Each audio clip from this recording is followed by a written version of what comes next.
sobrang pagiging grandstanding nito pong si Senator Bato de la Rosa, aksidente po niya na naipahamak itong si dating Pangulong Duterte or yung administrasyon ni dating Pangulong Duterte. So bakit nga ba natin nasabi mga kababayan? So ngayon, i-play po natin itong nakita nating video. Galing po dito sa PBBM Defenders na yung pinagmulan mismo ng video ay galing po sa Blue Ribbon Committee ng hearing ng Senate mga kababayan ngayong araw. So ngayon ito, i-play po natin yung mismong balita na nakita natin. Kung kailan kayo kumita ng malaki. Ihanda. Yan. Ma'am, very clear man yun sa video na sinabi mo. Kung kailan kayo kumita ng malaki, sabi mo, noong nag-DPWH na kami. Yan. Ngayon, gusto mong i-attribute yung wealth ninyo going back noon pa sa tatay mo, noong nagsimula kayo ganon. Pero very clear, the video won't lie. Sinabi mo, noong nag-DPWH na kami. Yes po. So, kailan ba kayo nag-DPWH? Parang sometime in 2012. Ayan. Alam niyo 'di ba sinabi dito ni Sara Diskaya na daw po mga kababayan nakapasok sila sa DPWH 2012. Ngayon kasi may gustong palabasin dito si Senator Bato de la Rosa. Ang gusto niya kasi dapat yung magiging sagot ni Sara Diskaya ay uugnay doon sa mismong nangyayari ngayon sa kasalukuyang administrasyon. Yun po yung gusto niyang palabasin. Kaso nga lang ang problema, iba yung naging sagot dito ni Sara Diskaya. So ituloy pa natin. Nag-start kami with DPWH. Can you be definite with your answer? Parang 2012? Oh, please, because you're under oath, please. Yes po. Make sure of your answers. Sometime in 2012, we started with DPWH. We started with joining biddings. Pero prior to that, we were with local government. Yung mga flood control projects, kailan kayo nag-engage? Yan. Kasi may gusto talaga siyang palabasin dito mga kababayan eh. Gusto niya kasi dapat yung magiging sagot ni Sara Diskaya ay uugnay nung panahon na naupo si PBBM bilang presidente ng Republika ng Pilipinas. Gusto niyang mabuksan yung issue ng flood control project sa pamamagitan na dapat ito ay nagsimula noong 2023 hanggang 2025. Yun yung gusto niyang palitawin dito. Kaso nga lang iba yung sinabi ni Sara Diskaya. Tuloy pa natin. Flood control project sa DPWH. Siguro mga 2016 onwards. Please make sure of your answer. Yes po, 2016 onwards po. 2016 onwards? Yes po. Ma'am, diba? Sino ba mga kababayan ng presidente noong 2016 onwards? Ibig sabihin, pamula 2016 hanggang sa kasalukuyan mga kababayan, sa palagay nyo, kaninong termino mas nanamasa itong mga Diskaya? Wag nyo sabihin mga kababayan na ngayon lang yan sa panahon ni PBBM.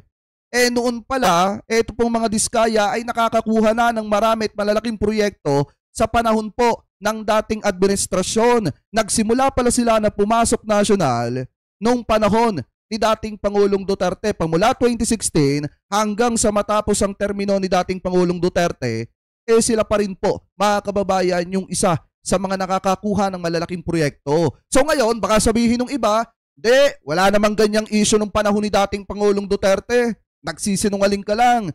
Jake, kasi sa panahon ni dating Pangulong Duterte, wala namang mga kurap-kurap na ganyan na issue ng DPWH. So alamin natin mga kababayan mismo kay dating Pangulong Duterte. So eto, ituloy natin mga kababayan. Ito pong ating talakayan dito po sa nakita nating balita. Galing mismo dito po sa PTV Philippines. Sabi dito, President Duterte pinasisiyasat ang umano'y ghost project ng DPWH sa ilang rehiyon. So ibig sabihin, panahon pa pala ni dating Pangulong Duterte, talamak na po pala yung mga ghost project. Ang tanong, bakit hindi niya nasawata yung ganyang klase ng problema nung panahon po niya? O nasan ngayon yung mga taga-suporta dyan, yung mga DD-shit dyan na nagsasabi, na sa panahon lang ninyo nangyari yan. Nung panahon ni Tatay Digong, wala namang ganyan. Eto, pakinggan nyo itong balita na nakita po natin 4 years ago. Ito po ay in-upload po ito noong November 5, 2020 mga kababayan. So ito, i-play po natin. Magandang araw, Pilipinas. Magandang araw, Pilipinas. Sa gitna ng pinaigting na kampanya kontra katiwalian, ipinag-utos ni Pangulong Rodrigo Duterte ang pag-audit sa mga proyekto ng Department of Public Works and Highways dahilan sa mga umano'y ghost projects sa ilang rehiyon. At maliban po sa DPWH, muli ring nagbigay ng mahigpit na babala ang Pangulo sa iba pang ahensya ng gobyerno na may katiwalian pa rin. Ang sentro ng balita mula kay Naomi Tiburcio. Muling binalaan ni Pangulong Rodrigo Duterte ang mga opisyal na sangkot sa katiwalian upang magbitiw sa pwesto o humarap sa paglilitis. Sa Talk to the People ng Pangulo kagabi, muli niyang inisa-isa ang mga pangalan ng opisyal mula sa Bureau of Customs na idinismiss ng Office of the Ombudsman sa salang gross neglect of duty, grave misconduct at iba pa. Partida, hindi lang to sa DPWH mga kababayan pati po sa Bureau of Customs noong mga panahon na yan, sobrang talamak po ang corruption. Tuloy pa natin. Nasa rin ng Pangulo ang pangalan ng mga empleyado at opisyal mula sa PhilHealth na nasa ilalim ng preventive suspension ng Office of the Ombudsman.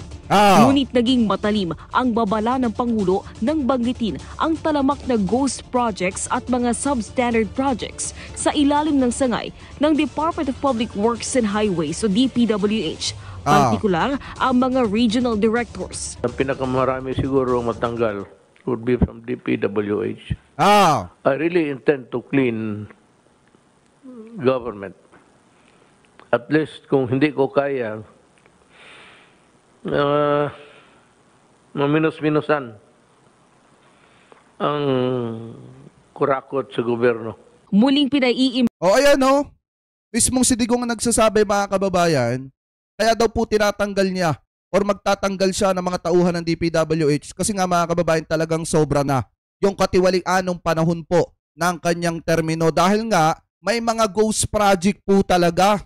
Kaya nga sinasabi ko sa inyo paulit-ulit habang pinag-uusapan natin itong issue ng flood control project at nung iba pa mga ghost project, hindi naman kasi mamimihasa yung iba mga contractor na yan kung hindi mga kababayan naging masarap ang buhay ng mga yan nung panahon ng dating administrasyon. So kung titingnan nyo, ito nga si Sara Diskaya, maliwanag daw sinabi po niya, nakapasok sila sa national, nakakuha sila ng malalaking proyekto nung panahon ni dating Pangulong Duterte. 2016 onwards mga kababayan, sino ba presidente nung mga panahon na yon? Di sa dating Pangulong Duterte na ngayon ay inaamin na may mga ghost project talaga sa kanyang termino. Diba akala ko ba galit sa corruption mga kababayan?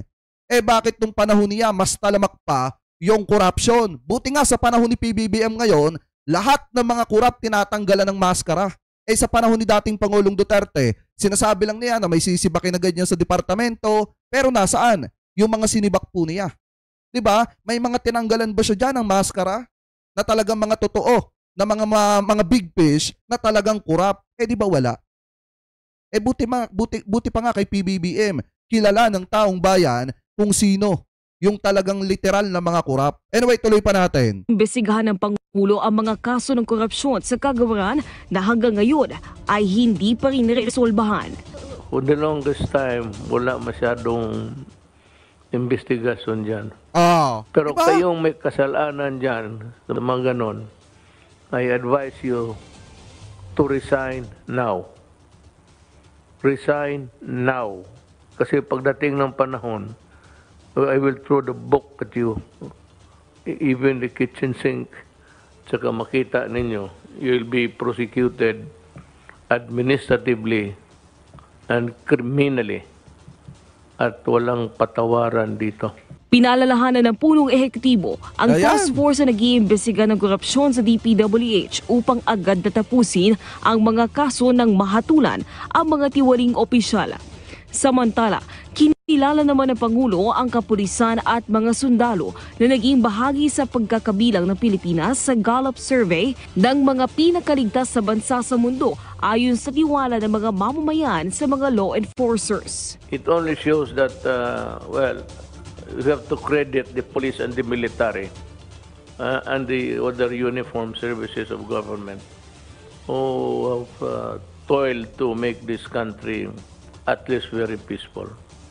Noong mga panahon na yan, tandaan nyo mga kababayan na ang sekretary ng DPWH ay walang iba kung hindi etong si Senator Mark Villar. na sinasabi ni dating Pangulong Duterte, mga kababayan, na talagang talamak po ang corruption dyan. Kasi nga, may mga ghost project po sa ilang rehiyon na nakakarating sa kanya na talagang hindi naman talaga tinrabaho. Ibig sabihin, may proyekto na dapat ay gagawin sa isang rehiyon, kaso nga lang kinuha yung pera, pinagkakitaan yung proyekto at hindi tinrabaho yung proyekto kaya naging ghost project.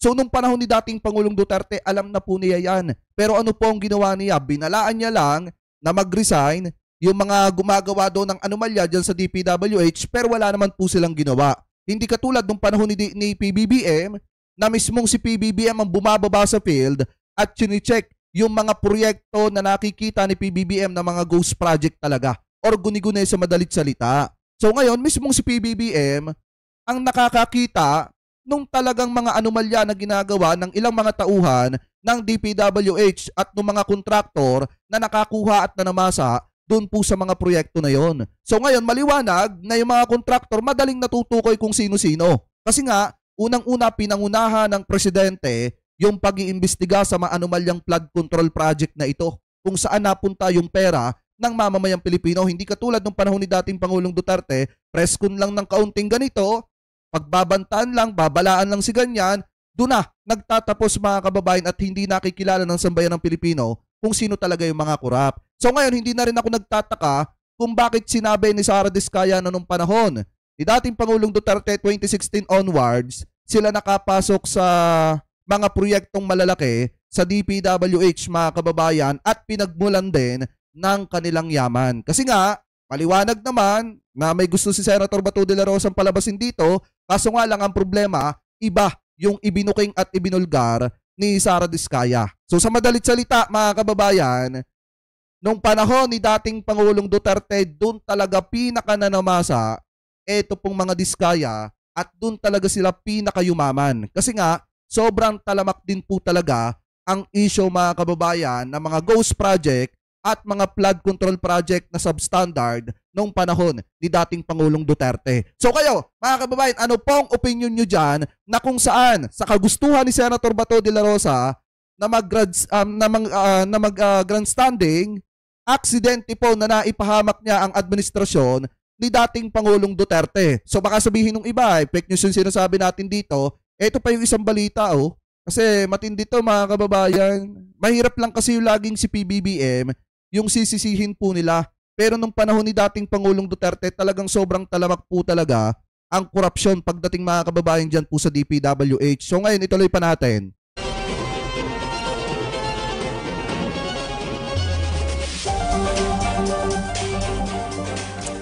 Presidential spokesperson Harry Roque in a press briefing said that the president is aware of the rampant corruption at the DPWH. Despite this, however, Roque said that the president still has full confidence in Secretary Mark Villar. Ayan si Mark Villar, mga kababayan, ng sekretary ng mga panahon na yan, na binabatikos ni dating Pangulong Duterte or ni Digong etong DPWH dahil sa sobrang talamak ng corruption. Kaya yung mga nagsasabi dyan na maayos na sekretary etong si Mark Villar, kung maayos yan, di sana walang corruption ng panahon niya. Mismong si Digong na nga nagsasabi na talamak ang corruption sa DPWH noong mga panahon na sekretary etong si Mark Villar. Anyway, tuloy pa natin. Mr. Roque said it's a good thing Secretary Villar is richer than the DPWH. The presidential spokesperson, however, said that since the president is always concerned about corruption, an investigation will later be conducted on the alleged corruption in the agency. For now, the administration is focused on the problem with PhilHealth. Dito sa DPWH, malakas yan dyan. Projects, yung mga project engineers yan, lahat, road right of way. Grabe ang corruption dyan. If Congress would want really to know ang mga project ng DPWH, meron talaga yan para sa give. Hindi ko alam kung sino. Helps na mas marami pang pera ang pamilya ni Secretary Villar kaysa sa DPWH, no?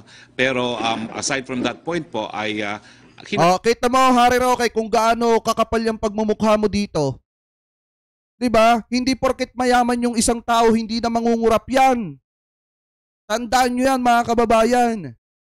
nung panahon nga na siyang sekretary ng DPWH, maliwanag nga po na talagang binabatikos ni dating Pangulong Duterte yung departamentong yun kasi nga sobrang talamak ng korupsyon. Ngayon, binabanata ni Harry Roque si PBBM. Tinatawag ng kung ano-ano dahil dito sa maanumalyang flood control project at mga korupsyon na nangyayari.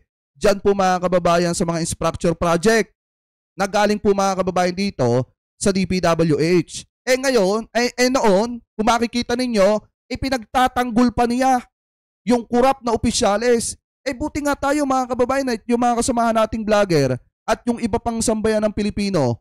Diba nung pumutok etong issue ng anomalya or anomalyang nangyayari dito sa DPWH, nanawagan agad tayo. At yung iba nating mga kasamahan na dapat mag-resign na, etong si Secretary Bunoan pero dapat hindi siya makaligtas sa kanyang pananagutan. Dito, habang binabatikos ni Digong, eto pong DPWH, na ang secretary ay etong si Mark Villar, pinagtatanggol pa ng spokesperson ng palasyo noong mga panahon na yan.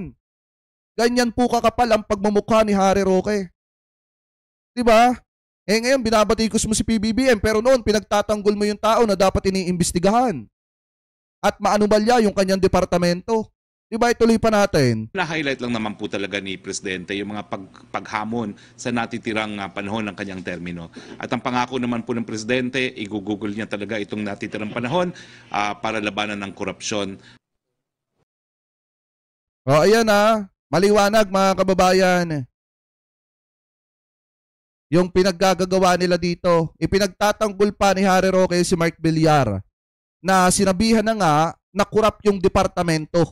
Ayan yung mga nagsasabi na maayos yung departamento ng DPWH nung panahon ni Secretary Mark Villar, wala pong katotohanan yon dahil kung maayos ang departamento niya, di sana hindi binabatikos ni Digong at sinasabihan na yung DPWH ay talamak talaga ang corruption dyan. Dahil nga, talamak din ang mga ghost project nung panahon ng termino ni dating Pangulong Duterte. So ngayon, mga kababayan, yan po yung isang patunay na talagang kaya hindi nakaimek etong si Senator Bato de la Rosa doon sa naging sagot ni Sara Diskaya, dahil nga kahit si Senator Bato de la Rosa, alam din niya na talamak ang korupsyon sa DPWH nung panahon po ng presidente pa, yung kanyang bossing.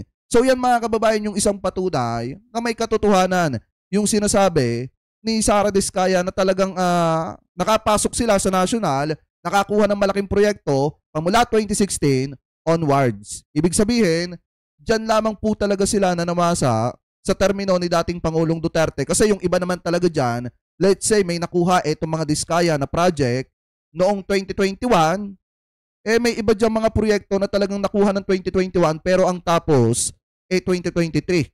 Meron naman mga proyekto dyan nakuha ng 2022 bago mag-eleksyon at natapos 2024 na sa panahon na ni PBBM.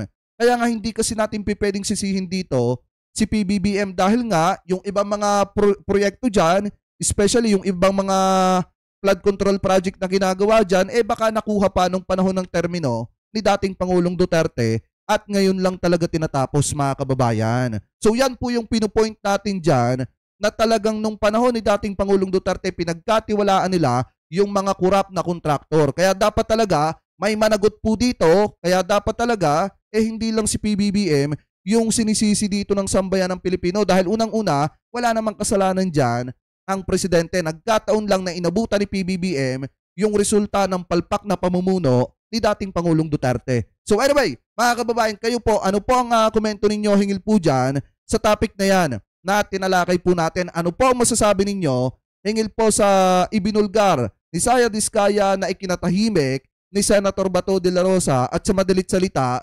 ikinahiya pa or naging dahilan para mapahiya pa itong si Senator Bato de la Rosa?